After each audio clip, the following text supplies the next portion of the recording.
ఇక్కడ ప్రతి పంటకి సంబంధించి దాని యొక్క వేరు వ్యవస్థకు సంబంధించి ఈ యొక్క మొక్కల మధ్య దూరము, అదేవిధంగా వరుసల మధ్య దూరం అనేది నిర్ణయించబడుతూ ఉంటుంది. సో దాని పరంగా చూసినట్లయితే ముఖ్యంగా ఈ శనగలో ఈ యొక్క దేశవాళికి రకాలకు సంబంధించి 35 సెంటీమీటర్లు మొక్క వరుసల మధ్య, అదేవిధంగా ఒక్కొక్క మొక్కకు మధ్య 10 సెంటీమీటర్లు ఖచ్చితంగా వేసుకోవాల్సిన అవసరం ఉంది.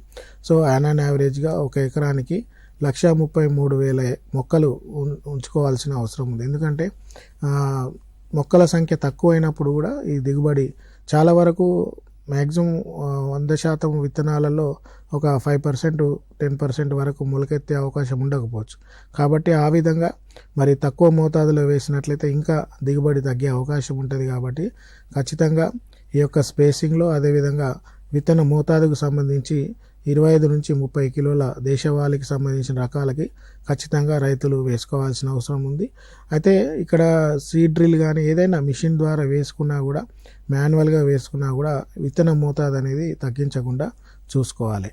ఇకపోతే మరి విత్తన శుద్ధి గురించి చూసినట్లయితే ఖచ్చితంగా ఇందాకే అనుకున్నాము, ఈ చీడపీడల గురించి, చీడపీడల నివారణకి ప్రాథమికంగా రైతులు చేయవలసిన పద్ధతి విత్తన శుద్ధి.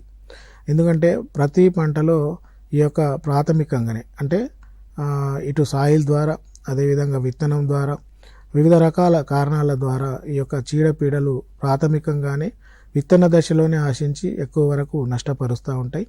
కాబట్టి వాటిని ఆదిలోనే లేదా ప్రాథమికంగా, ఎందుకంటే ఒకసారి విత్తనం వేసినాక మొక్క పెరిగినాక మళ్ళా రైతులు గమనించక ఎన్ని పురుగు మందులు, తెగుళ్ళ మందులు పిచికారీ చేసినా కూడా తగ్గకుండా మళ్ళీ నిరోధకత పెంపొందించుకోవడం వల్ల చాలా వరకు శనగలో కాకుండా అన్ని రకాల పంటల్లో ఈ యొక్క చీడపీడల సమస్య ప్రతి సంవత్సరం రాను పెరిగిపోతూ ఉంది. కాబట్టి ఇప్పటికైనా అంటే విత్తన శుద్ధి అనేది చాలా చిన్న పని అయినా కూడా ఇప్పటికీ చాలా వరకు ప్రోగ్రెసివ్ ఫార్మర్స్, అభ్యుదయ రైతులు మాత్రమే చేస్తూ ఉన్నారు. స్మాల్ మార్జినల్ ఫార్మర్స్, చిన్న సన్నకారు రైతులు కొంతవరకు అవగాహన లేకపోవడం వల్ల చేయలేకపోతూ ఉన్నారు. కాబట్టి ఖచ్చితంగా తక్కువ ఖర్చుతో కూడుకున్న ప్రక్రియ ఈ విత్తన శుద్ధి. కాబట్టి రైతులు ప్రతి పంటలో, శనగ పంటే కాకుండా ప్రతి పంటలో ఈ విత్తన శుద్ధి తూచా తప్పకుండా చేయవలసిన అవసరం ఉంది.